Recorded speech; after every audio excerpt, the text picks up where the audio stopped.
mbokki Sénégal su ngeen gisee jotaay bi xam ni xew-xew amatina ci làmb ji làmb ji yëngootina ci yëngu bu nga xam ne ñu bari fooguñu ko woon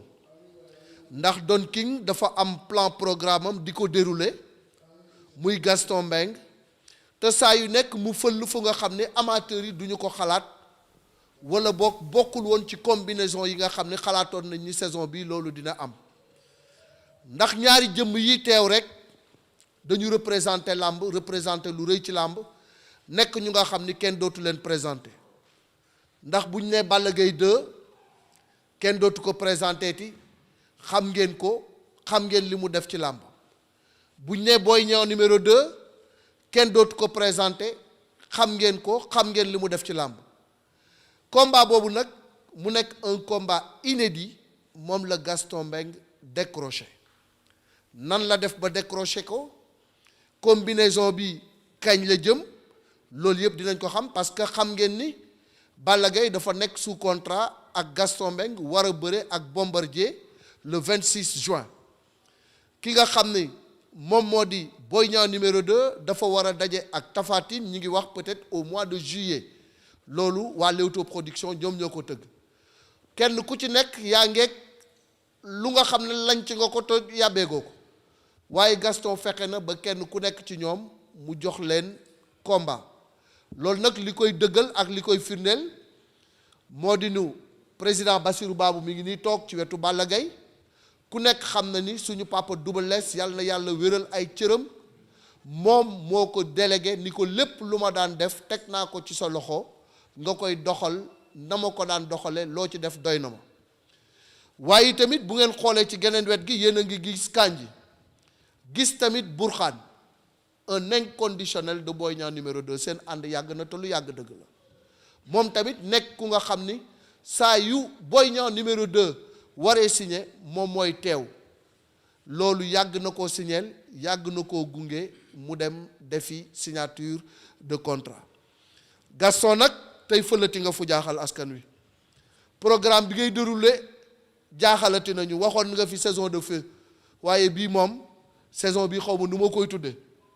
waaye daal saison de feu amoon na fi bii nag xam naa ni saison volcanique lay doon ndax volcan moo ëpp doole feu ndax li nga ràbbse ba teg ko bis yàlla na la yàlla may wér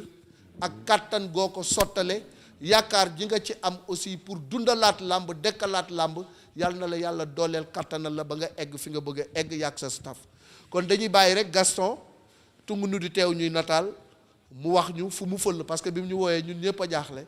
kon nag ñi ngi fii ci Almaris bàyyi Père Gaston mu ñëw rek ci li nga xam ni moom moo ñu fi dajale tey. waaw jërëjëf Malick Thiandoum maa ngi lay gërëm maa ngi gërëm ñu fi teew ñëpp muy journaliste yi la presse la di gërëm aussi Kandji Aziz Ndiaye ñi nga xam ne ñooy parrain ñaari mbër yi ak Babou ak Bourkhane ñaari manager yi di gërëm Balla Gaye di gërëm Boy Niang sama ñaari doom lañu làmb ji forek la sport la buñ ko réyal buñ ko teg foo xam ni dafa mel ni dañuy guerre wala yooyu mbër yi ay noble lañu ay citoyens sénégalais lañu war a dund war a profiter ci seen jeunesse pour liggéey ñoom ñoo jël comme option lutte di sunu bëree di sunu cosaan di loo xam ni Sénégal la ko moom ñu koy def tey mbër amandoo ñetti avance du dara wërsëgam la mbër mu ne mën nga am ñetti avance man mii tego ay claf loolu taxoon ma indi fi claf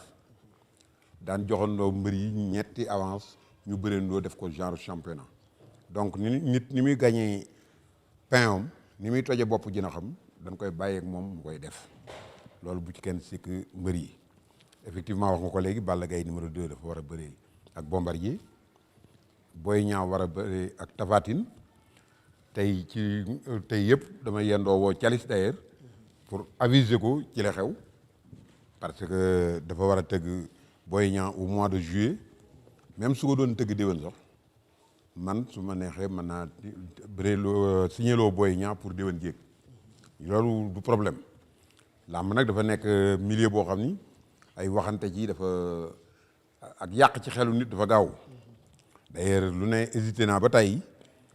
looloo guddal affaire bi sax ni ñoom Boy Niang ak Kandji ak Bamar ak Bourkhane que dem leen ngeen wax ak Thialis ba pare ba ngeen tënk li ngeen di tënk ma ciy soog di dugg te effectivement loolu lañ def itam Balla Gaye it même Bombardier mi muy bëree sax par respect aussi woo naa ko wax ko parce que tey Bombardier tey su amee ku mu war a bëreel aussi dama koy joxaat avance mu téye su fekkee ni li nu ministre bi waxoon comme quoi que retraite bi danañu ko seetaat ci ragal naa ni danañu ko seetaat man na am kon espoir donc loolu rek la tey ñaari xale yi ay champion lañu ay mbëru askan wi lañu mbëru Sénégal lañu ñëpp a leen bëgg yàlla dogal na ni danañu suñu bëree seen ñaari combat yi ñu am au mois de juillet début de saison l'année prochaine c'est-à-dire saison bi su ubbee rek ay mois de janvier février ba jamono yooyu danañu jàpp date bi avant boobu danañu jàpp date bi nga xam ne ci la ñuy bëri te fii ñu toll ba tey it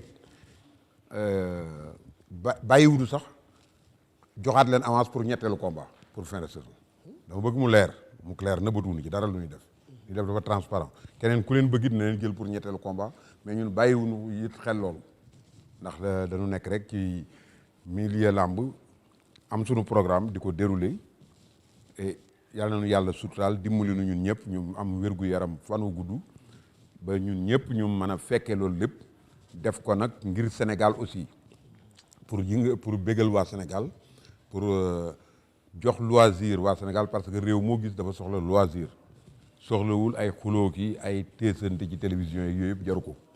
nanu liggéey Sénégal avancé ñëpp jëm ci kanam. maa ngi nuyu mbooloo mi fi teew yëpp ci seen tur ak seen sant di jiital ci nuyoo bi promoteur bi Gaston di ci teg sama waa kër yi ma àndal muy Assis ak Balla Gaye di nuyuwaale Double Less ñu ngi mujjee jokkoo ci suba di waxtaan maa ngi koy nuyu di ñaan yaramam bi sutante yàlla na jëm ci kaw feebar bi teggi ko bañ ko teg kenn di nuyu Boy Niang ak papaam dégol ndax Boy Niang baayam la ku engagé mbër ba mu retraité ba bàyyi bëre ba doomam di bëre toll nii tey kenn mënul wax ni papaam nga doo papaam di nuyu aussi Bourkhane nga xam ni ci kuréel bi ma jiite ci la bokk di menacé Boy Niang di nuyu Abdou Kandji di sama doom moom aussi di nit ku baax nu am fu nu jaar fu bare booba Boy Niang ñëwagul muy sama xarit di sama doom li nga wax ni Gaston passé na fu muy négocier ay combat ci mbër yi rawatina ci sunu côté ndax ñun dañ ko bàyyi ak Assis rek lépp loo xam ne si wax na ko ak Assis ñun daf nuy doy day doy Balla Gaye daf may doy du ñu am luñ ciy vérifier du ñu am luñ ciy xool pour ngoon wala suba bu Assis ne jógal dañuy jóg Balla Gaye bu ma ko ne jógal day jóg bu ko Assis ne jógal day jóg kon benn kër la Gaston ci biir kër gi la bokk bu bokkee ci biir kër gi nag yaakaar naa loolu lu ñuy négocier nekk fay waxtaan naan suba lii la ñuy def ak gannaaw suba lii la ñuy def amu fa xanaa di ñaan lii nga xam ne jublu na ci muy diggante Balla Gaye ak Bombardier di ñaan loolu yàlla may ko ci li mu doon lu kawe njortam léegi nga xam ne Boy Niang moom lay def jalis di ko def it jalis yàlla na ko ci yàlla may loo xam ne si kawe na njortam ñaari mbër yi li combat yi ñu jëm yàlla na nekk seen combat yoo xam ne si moo dàq ci ñoom kon nag lii laa amoon lu may wax xanaa di nuyu ñëpp di sant ñëpp di leen jox rendez-vous le 26 juin diggante Balla Gaye ak Bombardier. En tout cas moom dañ koy ñaanal yàlla ndax combat bu mel ni Balla Gaye ak Boy Niang man yàgg naa ko bëgg mais kan moo koy tëgg moo doon suñu problème heureusement moom mu dellu si waat ñëw ak action yu mag yi nga xam ne def na ko may profité nag di nuyu aussi sama président Bassirou Babou di nuyu Abdou Kandji mi ma àndal di nuyu Balla Gaye sama doom di nuyu Boy Niang di nuyu presse bi yëpp aussi di nuyu Aziz ndax Aziz sama doom la ndax ba may ñëw naan ko Aziz naan ko del yenu li nga attan dafa ne ma am mun naa lu ëpp lii mais nag je dois aller sûrement te effectivement noonu la defee carrière am ba ni mu toogee tey jii ni tëggatul làmb dafa am ñoo xam ni làmb moo leen soxla parce que li ñuy def ci événementiel bariwul ñu ko mën a def am na sax ñu am ambition yi mais amuñu ay moyens yu koy def te làmb yi tax ñuy wax làmb dafa am ñoo xam ni ñooñu rek ñoo ko mën a def parce que il faut des sous lu tax nag sunu diggante Gaston yàggul daf fi fekk loo xam ne dafa ñoroon xom ba pare booleeg moom tamit technocrate la ci yëf yi moom lii doxu ko sax ñetti fan bi mu ñu wooyee daanaka baat ak tontu la ci sunu côté c'était tellement facile parce que li mu ñu proposé accepté nañ ko ñun tamit li ñu bëgg ci contrat bi respecté na ko kon ñun aussi du ñu def lu dul rek yombal ko yëf yi ñaanal ko yàlla barkeel liggéeyam yàlla jàppale ko ba lépp li nga xam ne yéene na ko ci làmb mu def ko mais Gaston sans làmb vraiment kooku défaite la pour la lutte sénégalaise il faut que même bu màggatee sax muy accompagner nit ci xelam parce que yàlla may na ko ci ay techniques yoo xam ni tey jii mun naa ni ñoom Aziz sax ay apprenti am la ñu woon te tey jii gis nga niveau bi ñu am bay formé waat ñeneen kon li ñuy wax rek yàlla nañu yàlla yóbbu ci date boobu Pape Thialis nag mention spéciale mënoon na nekk ku compliqué koo xam ne dañuy wax mu ne sama combat ngeen nekk vous êtes sous contrat nangam mais yàlla dimbale nañu aussi que saison yi du benn moom 25 juillet la bëgg a tëgg Gaston li mu am envisagé mooy tëgg au mois de janvier kon cumul de contrat amu ci moo tax nag ñoom ñëpp ñu leen di gërëm parce que kenn ku nekk mënoon nga am ay points durs ci négociation mais yàlla dogal na vraiment kenn ku ci nekk fi nga war a taxaw nga fa li des rek mooy ñaanal promoteur bi ñaanal mbër yi ñaanal ñi nga xam ne ñoo fi nekk yàlla bu ko kenn manqué yàlla na ñëpp wér bés boobu ñu fekkee fête la parce que Balla Gaye Boy Niang làmb dootu ko mën amatul làmb bu gën a fort Balla Gaye Boy Niang. am ngeen ni Boy Niang yàgg na bëgg bëre ak Balla Gaye waaye ca jamono ñu jox ko rakki Balla Gaye mu daan Sa Thiès daal di xàll yoon wi xam ni dara doxatul digganteem ak Balla Gaye kon tey bu ko père taxawalee ni ko Burxaan waxee waxtu bu daje gestu lay nurool te combat dàq ko combat jànq la combat la bu nga xam ni ñaari super ndaanaan ñoo koy bëri sa diggante ak Balla Gaye numéro 2 duggoon nga kër Double Less am loo fa def war fa duggaat bi yoon Pikine Guédiawaye derby bi dellu si waat. waaw père maa lay nuyu bu baax ñuy sant yàlla juusi yonent bi sant suñu ay ñaari waajur di la nuyu di la ziar di nuyu ñu ma toogal ñu ma bokkal jataay bi di nuyu sama papa Gaston di ko ziar bu baax di nuyu champion bi Balla ak sama père Babou di nuyu ñu ma àndal muy sama papa Bourkhane ak Abdou Kandji di nuyu Aziz ak presse bi yëpp ak man ñi ma àndal ñëw fii comme ni nga ko waxee rek ñu ngi sant yàlla bu baax nag di baalu ñëpp ci weeru koor gi di ñaan ñu dugg ci ak bismillah rahmaani rahim génn ci alhamdulilah rabbil alamin waaw sant yàlla suñu papa Gaston taxawal na suma combat ak Balla et puis comme ni ñu ko waxee léegi rek lépp dañ ciy sant Pape Thialis mi nga xam ne dama nekk sous contrat ak moom et puis mu am compréhension totale le fait que mu bàyyi ma dem signer beneen contrat loolu rafetlu nañ ko et puis comme ni ñu koy waxee rek fi mu toll nii yàlla def na ay xale lañu dañuy nekk ci wàccaay rek incha allah di pare suñu combat ak Balla bi soobee yàlla. sa combat ak Balla wax naa ko léegi da nga dugg kër suñu père Double Less daan rakkam. mu ñëw furli ko. waaw parce que moom tamit dafa dugg Pikine daan suma ay mag moom keroog bu muy bëreeg Boy Seye maa ngi fàttaliku nekkul ne dañu war a bëre moo tax ma wax ko waaye jour boobu dafa daan Boy Seye ma am ci lu ma métti lool parce que Boy Seye sama papa moo ko doon entraîné Père de Gaulle moo yoroon Pikine mbooloo temps yooyu ba may dem maa ngi fàttaliku mbër yi dañ ma dugal seen suuf tànk yi parce que bu ñu compté dañuy ëpp ba ma dugg ci làmb ji yàlla dogal mu daan Boy Seye ma am lu ma métti ba parce que Boy Seye dafa ma jege woon nekk suma grand par exemple su ma pare woon entraînement su mooy ma téeméer dama jëndal cere donc ku mel noonu boo ko gungee làmb ñu daan ko dafa am lu ma métti trop loolu nag bokkoon na ci ba pare mu daan suñu ay mag Pikine donc lu ci mel ni Bac Seras Kouli Faye keneen ak keneen waaw Tyson suñu mag waaw noonu la donc nag bu ñu nekk ay xale loolu foofu mu nekk suñu deret foofu mu nekk suñu xol loolu moo taxoon waaye fi mu toll nii comme ni jëf ñëwee rek wax amul lu muy am foofu place moom champion la ñun ay champion yu ndaw lañu waaye am na luy nekk suñu xel nekk suñu xol te téye nañ ko te incha allah du nekk ay wax mais bu jour ba bu ñu yàlla defalee jàmm rek dinañ ko wane incha allah. waaw yenn Tapha Tine yennee koo goo ko daal di dugg ci ponkal mu toll ni Balla Gaye tamit booy ñeme nga de. waaw parce que xale laa rek waaw muy Tapha Tine muy Balla Tapha Tine bëri na ak Balla donc ñoo ñëpp benn génération lañu rek ñun ay xale lañu donc am na fu ñu teg suñu bët jàpp nañu war nañu bëreeg Balla bëreeg keneen ak keneen ku dul Balla parce que làmb la rek te ñu ñëpp ñoo ko bokk fu ñu toll nii donc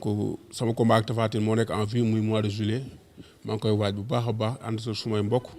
ànd ak suma am di jàmm ànd seeg waa kër Cheikh na Cheikh Sadou Abi ak suma xarit suma am di jàmm yëpp di ko waaj di ñaan suñu moo defal ñu ci ndam bu ñu paree nag ñu soog a jublu ci sawaay waaw incha allah. waaw sawaay jublu ci moom day mbër moo xam mbër moo yàgg suivre. waaw sawaay xam naa ko nag. waaw xam naa ko nag dëgg-dëgg xam naa ko bu baax a baax waaw comme moom tamit xam na parce que ñoo bokk milieu bi lu may doon xale waaye xam naa ko saar naa ko mu bëre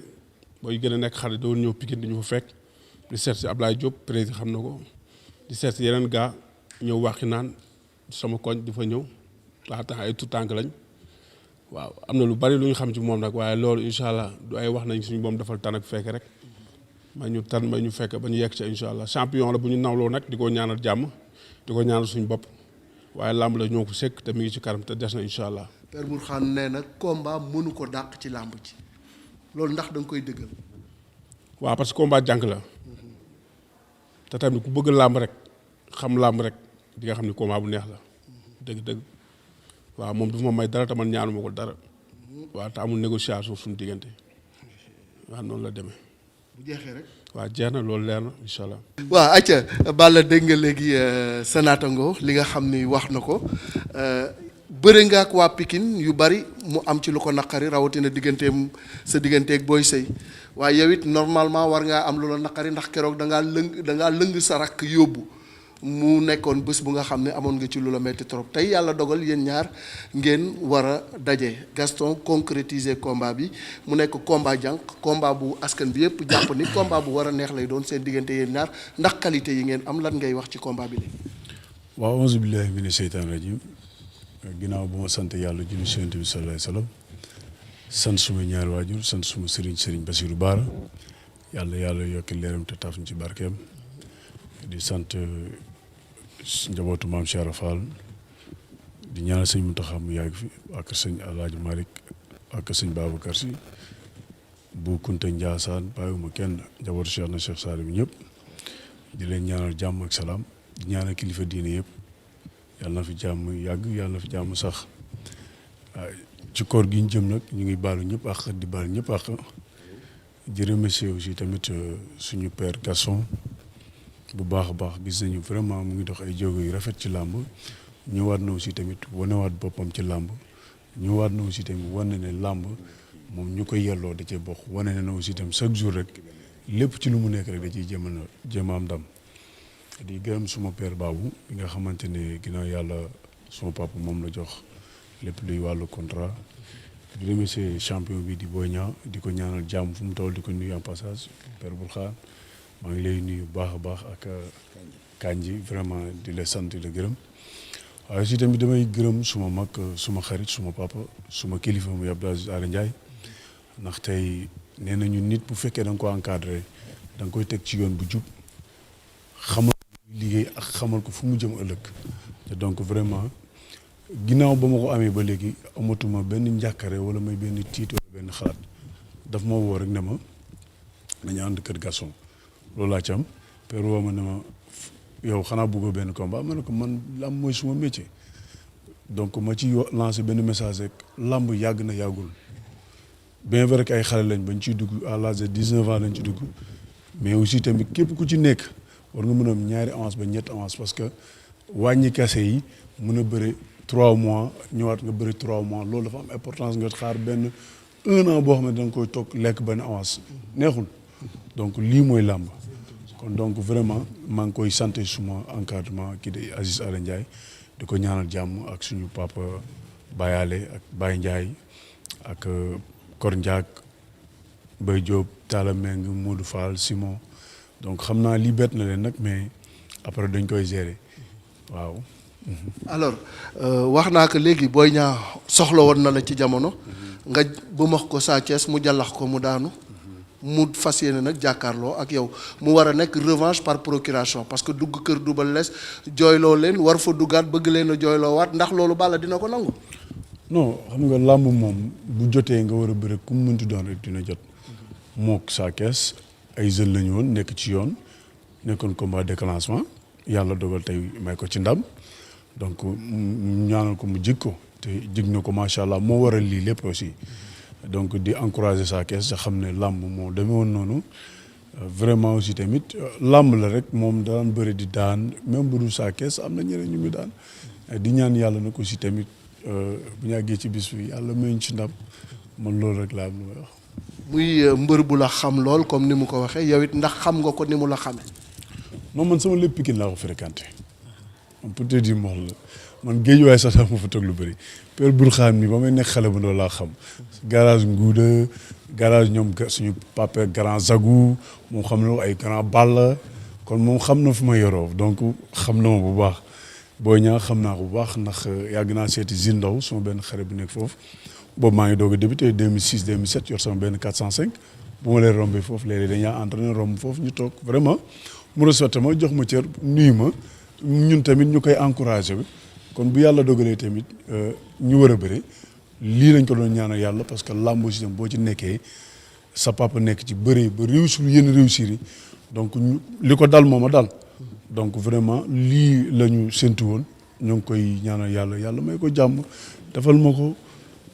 ba jour ba ñu neexal li nga xamante ne mooy làmb ji parce que Sénégal ñoo ko soxla woon bien vrai que yàgg na ma laaj c'est normal loolu fii lañ ko fekk aw ma lu ma ciy sikk aw ma lu ma ciy sàkka parce que bëreeg Balla Gaye numéro 2 honneur la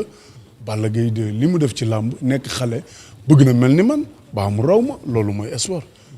donc loolu vraiment dama ko ci félicité parce que loolu dara espoir la mu ngi doog a jot maa ngi koy tooñ léegi fer naa ko affaire yi mu ngi doog a jot mu ne waaw mu ngi doog a jot donc alhamdulilah kon maa ngi jëm ci combat le 26 juin sama diggante ak Bombardier maa ngi ñaan yàlla suñu borom may ñu ndam ci combat boobu. foofu nag laa bëggoon a tàbbi parce que da ngaa yenu nag ponkal mu nga xamante ni xaw ma foo ko yennee ko am revanche bu nga xam ne xam nga ni bomb moom bu ne taxaw rek sa kanam yow xam nga ko xam na la yor bomb teggee goo ko di jël Boy Niang tamit yow it tamit dëgër nga der de Balla. waaw xale dëgg day ñeme xale dëgg du ragal ay encadrement am ñoo koy teg ci yoon rek mais xale du ragal doom lu muy xalaat doom lu muy tiit ay xale ñu ngi xëy di entraîner heure respecté heure yor ay coach donc ñun jàpp nañ ne contrat fu mu ñu fekk non waruñu ko faa baax dañ ko war a signer man loolu laa jàpp waaw. kaasu fonde non soosey ñooy defar fonde moom xam na loolu ñooy defar mono quoi mono soosey ñooy defar fonde ñoo koy jox gars yi quoi ñuy naan mais kon naan na benn kaas fonde bii mooy deuxième bi da koy naanaat. mais nag loo def Pikine moom tamit def na ko Géejawaay de. waaw mais c'est normal ni ma ko defee noonu man noonu laa ko defee mais man jàpp naa ne loolu def naa ko jeex na li ci sama kanam moo nekk sama kanam bu ñu génnee ci Bombardier ba pare wax dëgg yàlla kon nag li ñu war a jëflante dinañ ko jëflante ndax neex na koo xamante ne day neexal làmb man damay neexal làmb. te combat bi ñëpp nee nañ dafa war a neex. compte tenu qualité yi non combat bi moom jarul sax ñi ci wax naan dana neex ak du neex. combat bi jaay na boppam bu yàgg. waaw li may jege rek mooy ni comme kaasu fonde bu mu wax nii man maa ko wax incha allah te moom day jël kaasam waaw bu soobee yàlla incha allah waaw loolu man maa ko wax incha allah beneen bi mooy sànq dañuy dem bay dugg mu tardé ñëw Père Gaston woo Aziz paas ma ko ma ne Aziz foo nekk ba l'heure bi mu ne ñu ngi ñëw ma ne ko day na tardé parce que seen bëri bu lekkee il faut 30 minutes pour mu digérer pour mu jóg ak lu mu ndogu moo bëri loolu laa ko wax ma ne ko ñun ay xale lan 10 minutes rek dañuy digérer jug dem waaw loolu laa ko wax waaw. kon nga bëgg a jàpp ni daal saa waay daa màggee ba digestion dafa yéex. non du màggee sax waaye grand frère la. parce que sax boo déggee ci waxam mu naan ci ay tànk lañ ko dugaloon di ko nëbbu pour mu bañ a feesal loolu day wane ni ba muy bëggee bëree booba moom mbocc la. non làmb moom xam nga làmb c'est-à-dire que sport dafa doy waar man seetaan naa ñoo xamante ne aussi tamit ba ñuy bëriwuma mais làmb loolu la baaxoo parce que sport boo koy def tout le temps pour nga màgg c'est facile loolu sant yàlla la man ba may dugg ci làmb ñi ma mag dong laa bëril peut-être sax maa ngi doog a kay li ma ko magee mun naa ne as lu néew la bëri na bëriwul même génération lañ kon donc mun naa ne aussi tamit kaasu fonde bi ba mu ko waxee naan na benn bi mu ngi ñëwaat waxaat ko war na naanaat beneen bi muy deuxième fois ci combat la de guerre la ko commencé wax naan fonde moom naan na ko benn deuxième fois bi mu bëgg na naanaat ñu naanaat fonde dina ko naanaat loolu du problème mais nag ay mag laa xale la loolu mu àggaguñ fa bu boobaa dañu xam mag am na wala xale am na man non affaire yi moom affaire xale ma tudd xale du lekk xaalis bëri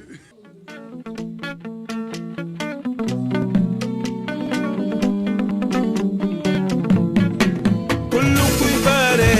way wi yaa ko moomee waaw nangu di leen sargal di way wee yande baro